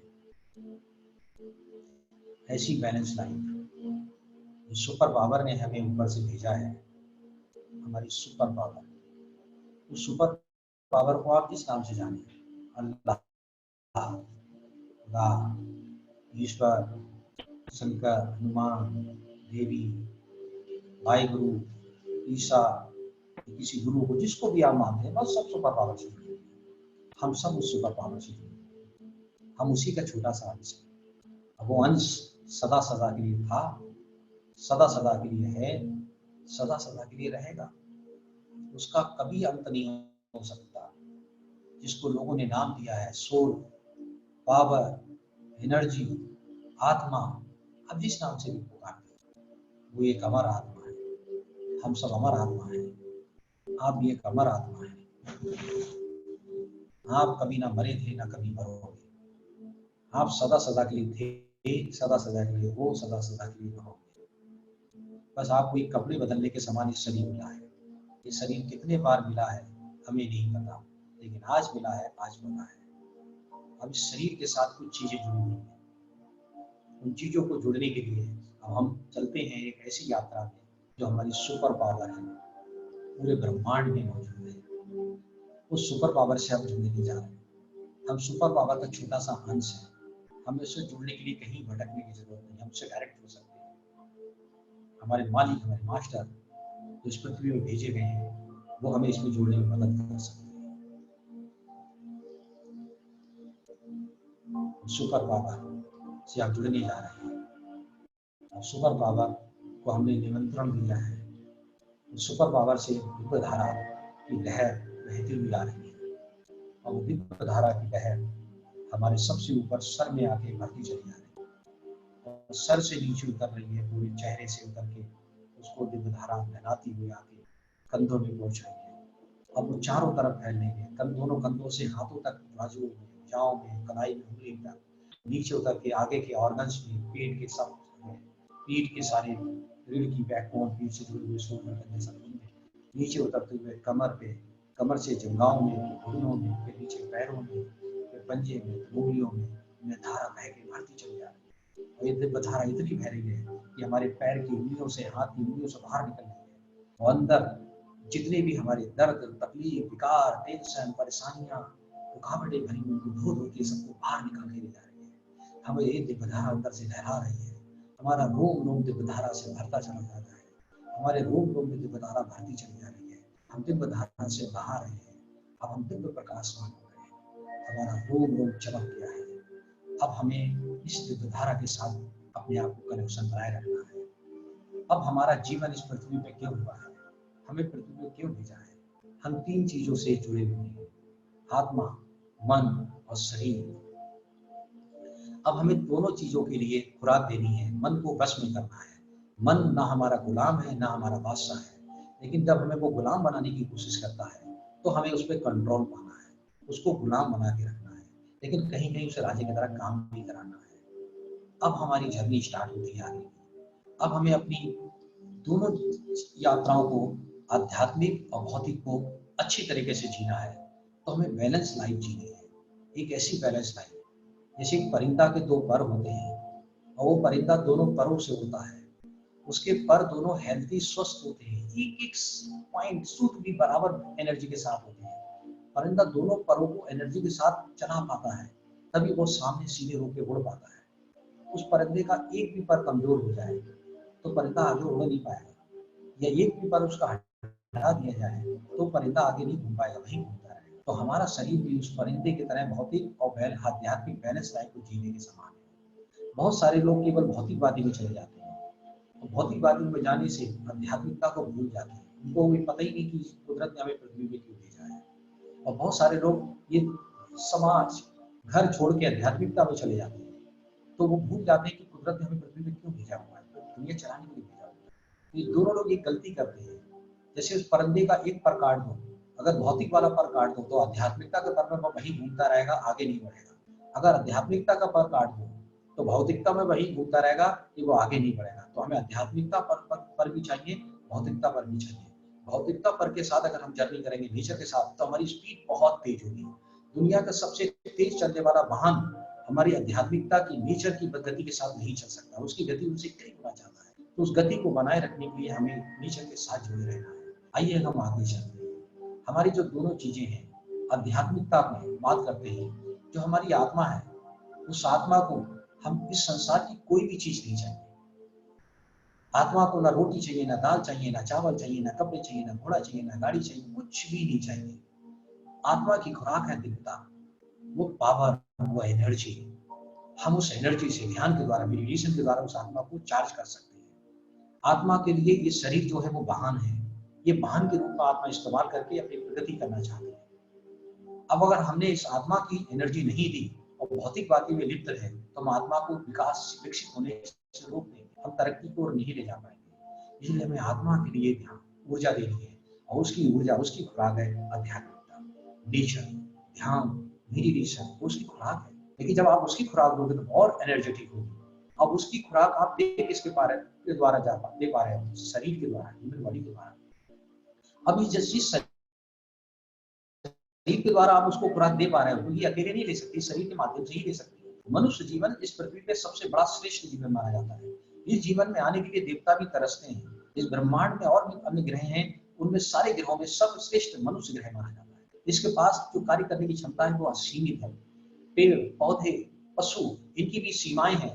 ये अपनी सीमा तक विकसित होते हैं, लेकिन मनुष्य की कोई सीमा नहीं है, ये असीमित एरिया में जा सकता है। एक बाज को कहा जाता है कि बादलों को फाड़ के ऊपर आकाश में पहुंच जाती है, इतनी ऊंचाई का दर्जा इसको दिया गया है। उससे लोगों को नापते हैं। लेकिन मैं आपको याद दिला दूं, बाज की भी सीमा है। बाज ग्रेविटी पावर तोड़ के पृथ्वी से अलग नहीं जा सकती, लेकिन इंसान, हम इंसान इस पृथ्वी की ग्रेविटी पावर को तोड़ के उससे भी आगे जा सकते। हमारी असीमित वर्किंग पावर है, तो हमें उसको याद करना है। अब हमें क्या करना है? इस आत्मा को अच्छा बनाने के लिए, बढ़िया बनाने के लिए इस शरीर की जरूरतों को भी ध्यान रखना है। तो इस आत्मा को शरीर मिला है, तो ये शरीर नंगा होकर नहीं चल सकता, नंगा नहीं चल सकता। इस शरीर को कपड़े की जरूरत है। इस भौतिकवादी में हम आ गए तो हमें कपड़ों की जरूरत है। कपड़े पहनना हमारी जरूरत है, ये हमारा हक है, ये हमारा अधिकार है। इसमें आध्यात्मिकता की रूढ़ी बातें केवल नहीं चलेंगी कि आध्यात्मिकता आ गई तो भौतिकता की जरूरत नहीं है, भौतिकता आ गई तो आध्यात्मिकता की जरूरत नहीं, दोनों की जरूरत है। तो अब हमें इस शरीर के लिए अच्छे कपड़े पहनने के कोई गुनाह नहीं है। अगर आप बढ़िया क्वालिटी के कपड़े पहनते हो उसमें कोई गुनाह नहीं है। नंबर 1 की कमाई करके ईमानदारी से पहनते हो। जूते चप्पल पहनना ये आपका अधिकार है, ये आपका हक है। आप इसके लिए कार्य कर रहे हो। इस शरीर को जिंदा रखने के लिए आपको भोजन देना है। अगर भोजन आप अच्छा खा रहे हैं तो उसमें कोई गुनाह नहीं है। आप अच्छी मेवाएं फल खा रहे, कोई गुनाह नहीं, बनाए इंसान के लिए गए हैं। ईमानदारी से आप पैसा कमा के अगर ये चीज खाते तो उसमें कोई गुनाह नहीं, आप ये कार्य कर सकते हो, इनका हक है। तो हमें शरीर को कपड़े देने के लिए, शरीर के लिए भोजन देने के लिए, फल फ्रूट देने के लिए हमें पैसे की जरूरत है। हमें कोई ईमानदारी से कमाना पड़ेगा। अब हमने शादी की, हमारे साथ पत्नी आई है, उसकी जिम्मेदारी भी हमारे ऊपर है। उसकी सारी खर्चे और जो जिम्मेदारियां हैं उसके लिए भी पैसा हमें कमाना पड़ेगा। अब हमने एक परिवार बनाया, हमारे घर में बच्चे आए हैं, नए नए मेहमान आए हैं, उनके पालन पोषण के लिए पैसा कमाना ये हमारा हक है। इसको रूढ़ी बातों में नहीं बनाना है। ये हक है हमारा कि हम उन बच्चों को सारी सुख सुविधाएं देंगे, कपड़े देंगे, उनके जीवन को जीने के लिए एक लेवल तक लाने के लिए अच्छी एजुकेशन देंगे। इसके लिए पैसे की जरूरत है, पैसा कमाना है हमें। हमारे पेरेंट्स, हमारे बुजुर्ग जब वो जवान थे, यंग थे, उन्होंने यहाँ तक हमें पहुंचाने में हमारी मदद की, हमारा पालन पोषण किया, हमें बहुत कुछ दिया। अब वो बूढ़े हो गए हैं, अब वो थक गए हैं, उनके अंदर वो एनर्जी नहीं है कि वो अपने लिए कुछ कर पाए। तो हमें अपने बूढ़े माता पिता के लिए पैसा कमाना है, उनकी दवाई करानी है, उनको कपड़े देने हैं, उनकी सुरक्षा करनी है। तो इनके लिए हमें भेजा गया है, तो इसके लिए हमें इसके लिए इस्तेमाल करना है, एनर्जी लगानी है। इसके लिए अगर हम लाखों में, करोड़ों में, अरबों में पहुंच जाए, लेकिन ईमानदारी से, इसमें कोई गुनाह नहीं है। कहीं नहीं लिखा है कि ये गुनाह है। तो हम दोनों चीजों को टॉप पोजीशन पे ले जाएं, ये बहुत अच्छी चीज है। इसमें हमें निरंतर काम करना है, निरंतर कार्य करना है, ये निरंतर कार्य करना है। और भौतिकवादी का, आध्यात्मिकवादी का, दोनों पे बैलेंस बना के चलना है। अब जब इन चीजों को चाहिए हमें, तो हमें क्या करना है? हमारे पास दिमाग से ईश्वर नहीं आ सकता। अगर ईश्वर दिमाग से मिलता तो इस दुनिया का सबसे बुद्धिमान धनी व्यक्ति ईश्वर को खरीद लेता। ईश्वर कभी धन से नहीं आता, ईश्वर कभी दिमाग से नहीं आता, ईश्वर हमेशा प्रेम से आता है। और प्रेम का जो हमारे हृदय में सागर का एक केंद्र है, वो है हमारा हृदय, वो है हमारा दिल। दिल से प्रेम करते हैं लोग। अभी कभी आपने सुना कि वो दिमाग से, मुंह से, हाथ से, पैर से, पेट से, रात से प्रेम करता है? हर व्यक्ति कहता है व्यक्ति दिल क्या बहुत अच्छा है, वो दिल से प्रेम करता है। तो दिल हमारा जो है वो ईश्वर का वास है। लेकिन दिल को लोगों ने नाले का गटर बना रखा है, कचरे का गटर बना रखा है। लड़ाइयाँ, झगड़ा, क्रोध, गालियाँ, एक दूसरे के प्रति नफरत भरी हुई है। जैसे आप रोज दूध लेते हैं, दूध लेने से पहले आपने देखा होगा जिस बर्तन में आज आपने दूध लिया, कल आपको दोबारा दूध लेना होता है तो उस बर्तन को पहले आप साफ करते हैं। आपको अच्छी तरह पता है कि अगर हम बर्तन को साफ नहीं किया तो दूध खराब हो जाएगा। तो एक टाइम का दूध लेने के लिए बर्तन को साफ करना पड़ता है। तो ईश्वर को भी अपने हृदय में लाने के लिए हृदय को साफ करना पड़ेगा। आपके हृदय में जितना भी कचरा है, अशुद्धियां हैं, महसूस कीजिएगा वो पिघल पिघल के हृदय में से सब पीठ के रास्ते से बाहर जा रहे हैं। हृदय आपका साफ हो रहा है, क्लीन हो रहा है, बिल्कुल एकदम चमकदार हो रहा है। और महसूस कीजिएगा, आप जिन्हें भी मानते हैं, अल्लाह के नाम से, खुदा के नाम से, ईश्वर के नाम से, भाई गुरु के नाम से, ईसा के नाम से, जिसको भी मानते हैं, वो है एक ही। लेकिन आपको जिसके नाम से मानते हैं आपके ऊपर है। वो एक पावर, वो एनर्जी, वो धारा आपके हृदय में मौजूद है, वो हृदय में मौजूद है। आपको कहीं ढूंढने की जरूरत नहीं। आप छोटी पावर है, वो बड़ी पावर है, उनका कनेक्शन डायरेक्ट होता है, भटकने की जरूरत नहीं है। जैसे हिरनी जब वो अपनी युवावस्था में आती है, उसके लिए खुशबू आती है, और पूरी जिंदगी वो जंगल में भागती रहती है इस तलाश में खुशबू आ कहाँ से रही है। लेकिन उसको पता ही नहीं होता है कि कस्तूरी उसके अंदर है, खुशबू कहाँ से आ रही है। ऐसे हम इस सुपर पावर को कभी कहीं घूम रहे हैं, कहीं कहीं ढूंढ रहे हैं, कहीं कहीं ढूंढ रहे हैं, भटक रहे हैं, कहीं नहीं हमारे हृदय में है। डायरेक्ट कनेक्शन होता है, हक से सारी चीजें आती हैं। जैसे माता पिता से हम हक से खाना मांगते हैं, अपने ईश्वर से हक से सब कुछ मांगते हैं। नेक रास्ते चलो, डरने की जरूरत नहीं है, सब कुछ आपको मिलेगा। अब वो आपके अंदर सुपर पावर आपके हृदय में है, आपके अंदर है, आपके अंदर वो वास कर रही है। आप बिल्कुल उनसे जुड़े हुए हो, लगातार आप उनसे जुड़े हुए हो, वो आपके अंदर है। ये सारी धाराएं आपके अंदर भरी हुई है, लगातार आपके अंदर भरी हुई है। आप उनके अंदर बिल्कुल डूबे हुए हो, आप उनसे डूबे हुए हो, लगातार डूबे हुए हो। निरंतर आपका उनसे कनेक्शन बना हुआ है, लगातार आपका कनेक्शन उनसे बना हुआ है, लगातार लगातार आप उनसे जुड़े हुए हो, निरंतर आप उनसे जुड़े हुए हो, लगातार आपका कनेक्शन उनसे जुड़ा हुआ है। अब वो सुपर पावर, वो दिव्य धारा आपके अंदर जो भरी हुई है, वो आपसे बोल रही है कि मैं आपके साथ हूँ, तुम्हारी पावर असीमित है, अगर मुझे साथ लेके चलोगे तो हमें क्या करना है? हमें घर घर खुशियां पहुंचानी है, कई घरों में चिराग जलाने हैं। जिन घरों में आर्थिक तंगी है, शारीरिक दिक्कतें हैं, हम खुशकिस्मत हैं कि हमें आर्थिक आज़ादी, शारीरिक तकलीफों से मुक्ति दिलाने का अवसर मिला हुआ है। अब हम सीमित नहीं, असीमित कार्य कर सकते हैं। हमारी पावर, सुपर पावर हमारे अंदर है। अब वो हमें याद दिला रही है कि तुम सर्वश्रेष्ठ काम कर सकते हो, तुम विजेता हो, तुम जीतने के लिए बने हो, तुम सुपरमैन हो, तुम सुपरमैन की तरह उड़ सकते हो, तुम्हारी कोई सीमा नहीं है, आप हर जगह जा सकते हो। आपको मैंने इतनी क्षमताएं दी हैं कार्य करने की कि आप जाओ, जो पैसे से परेशान है उनको एक अच्छा अवसर दो। अगर वो मना कर रहे हैं, गलती उनकी नहीं है, उनका जहाँ पालन पोषण हुआ है, उनके पालन पोषण में जो उनको माहौल मिला है, उस माहौल की छापें उनके अंदर भरी हुई। उनकी जो शिक्षा है वो उसी लेवल की शिक्षा है, इसलिए वो मना कर रहे हैं, गलती उनकी नहीं है, वो माहौल उनको रोक रहा है। जब आप उनको बार बार समझाओगे, सारी चीजें बताओगे, तो आप उनके घर में खुशियां पहुंचाओगे, इनकम के रास्ते पहुंचाओगे, रोशनी पैदा करोगे, चिराग जलाओगे, उनकी इनकम के रास्ते बना के उनको और खुशियां दिलाओगे, नेक कमाई पाओगे, दुआएं पाओगे। इस काम को करने के लिए निरंतर प्रयास करना है, निरंतर आगे बढ़ते चले जाना है, बहुत तेजी से आगे बढ़ते चले जाना है, लगातार आगे बढ़ते चले जाना है, लगातार आगे बढ़ते चले जाना है। आपकी कोई सीमा नहीं है, आप बहुत आगे जा सकते हो, आप बहुत आगे जा सकते हो, आप बहुत आगे जा सकते हो।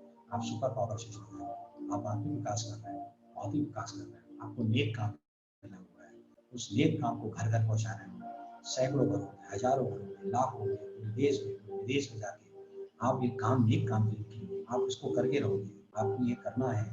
आप घरों में खुशियां पहुंचाओगे, आपके पास खुशियां अपने आप आएंगी। आप जितनी ज्यादा घरों में खुशियां पहुंचाओगे, आपके घर में उतनी ज्यादा खुशी अपने आप आती चली जाएगी। आप जितने ज्यादा लोगों को घर में रोशनी करोगे, आपके घर में अपने आप रोशनी होती चली जाएगी। एक ऐसा सिस्टम है, ये कार्य करने के लिए आप तैयार हो, आप चल पड़े, आप सफल हो, विजय का आप सफल होने, आप सफल होंगे। हमेशा इस मोड में अपने आप को बनाए रखना, लगातार लगातार डूबे रहिए, लगातार आइएगा। और धीरे धीरे आप वहां से बाहर आते हैं, धीरे धीरे आप वहां से बाहर आते हैं।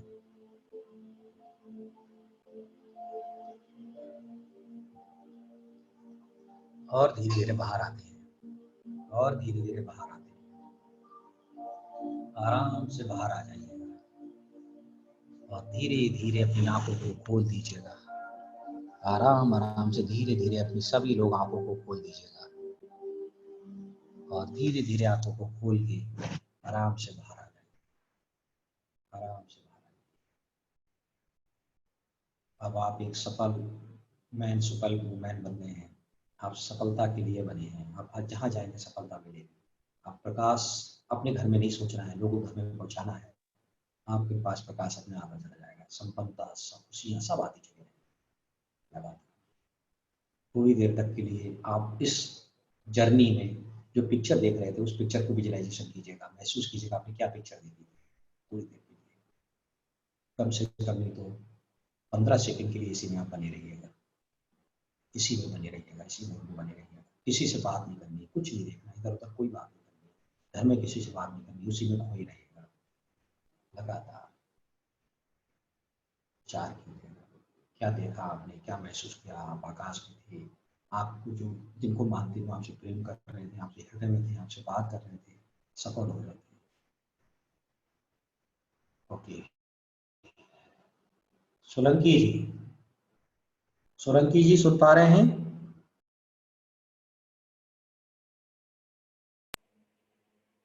हाँ सर, गुड मॉर्निंग। शानदार सर, गजब। शानदार। आ रहे हैं? हाँ हाँ सर, बिल्कुल।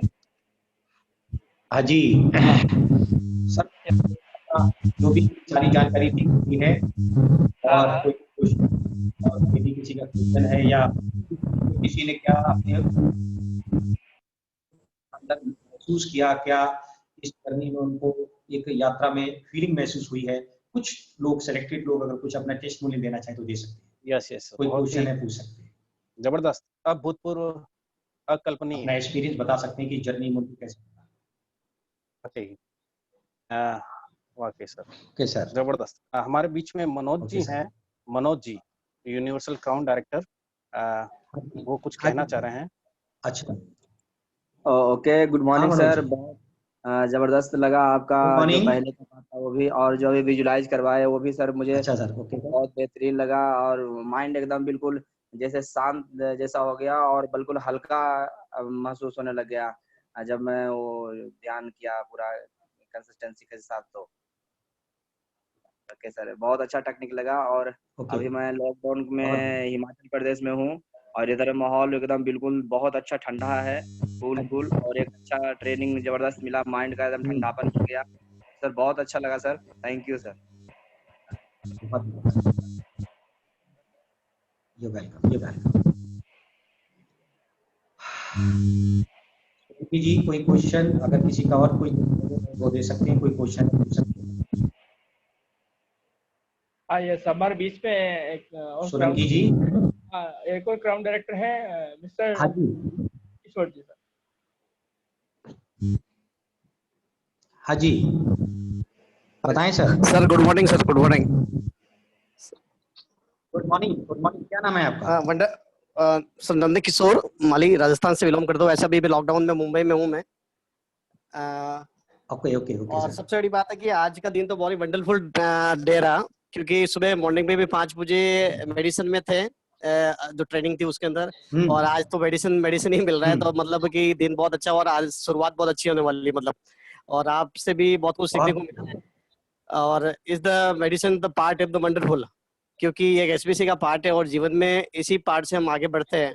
तो सर वाकई बिल्कुल। में मैं आपके द्वारा एक मैसेज सभी को यही भेजना चाहता हूँ कि इसी पार्ट के द्वारा आज मेरा अचीवमेंट, अगर मैं क्राउन हूँ तो ये मेरा पार्ट है, और मेरे कार का बहुत अचीवमेंट बढ़िया। है तो वो भी यही पार्ट है। तो वंडरफुल सर, आपने एक बड़ा राज दिया सबको कि इस राज से काफी लोग इधर सक्सेस हो सकते हैं। Thank you sir. ये welcome sir. Thank you sir. और हमारे साथ में कुलदीप जी हैं। हाँ कुलदीप जी। बहुत ही खो चुके थे वो इस मेडिटेशन के दौरान। कुलदीप जी, आप ओके। कुछ बात करना चाहेंगे? हाँ कुलदीप जी। कुलदीप जी, नेटवर्क इश्यू दिखता है उनके वहाँ। हम बात करते हैं मुंबई से, गोल्ड डायरेक्टर हैं हमारे सरवण जी। हाँ जी। सरवण जी, वो भी हाँ मिस हो चुके हैं। बताएं। हाँ सरवण जी।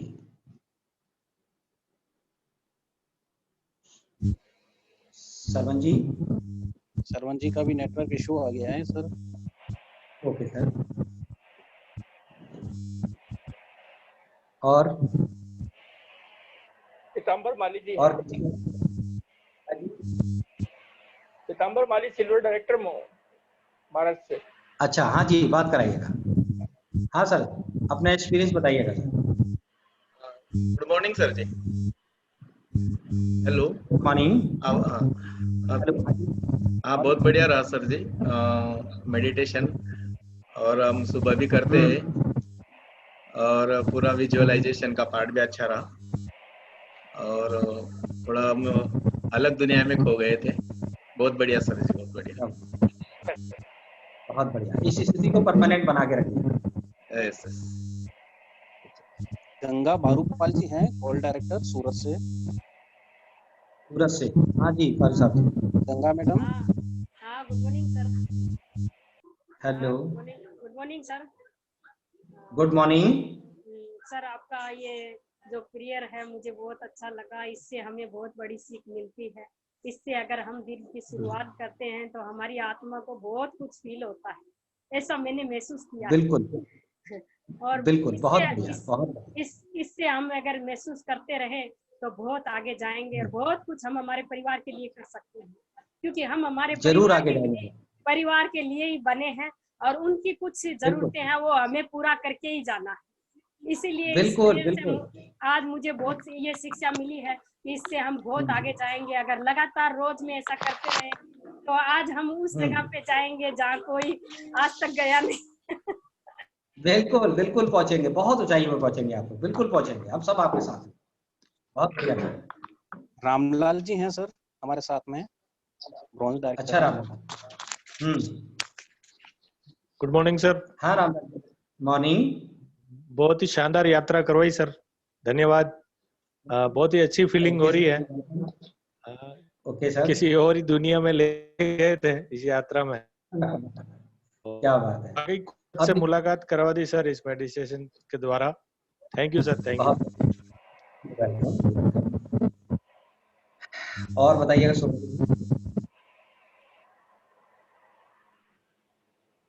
यस। हाँ जी। हमारे बीच में सर राम विशाल प्रजापति जी हैं। राम विशाल जी।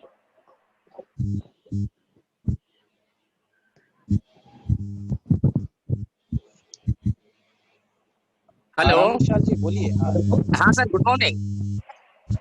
गुड मॉर्निंग सर, मैं ये कह रहा हूँ कि जो आपने ये प्लान बताया आत्मा और मन को पावरफुल बनाने के लिए, हम लोगों को आज अनुभव हुआ कि हम लोग इस बिजनेस में फेल क्यों हो जाते थे। सर, हमारी आत्मा और मन जो है वो पावरफुल नहीं था। अभी जो ये आध्यात्मिकता के बारे में सर ने बताया, अब इसके माध्यम से हमारी आत्मा और मन पावरफुल हो जाएगा तो हम किसी बिजनेस में, किसी भी काम में हम लोग जो है पीछे नहीं हटेंगे।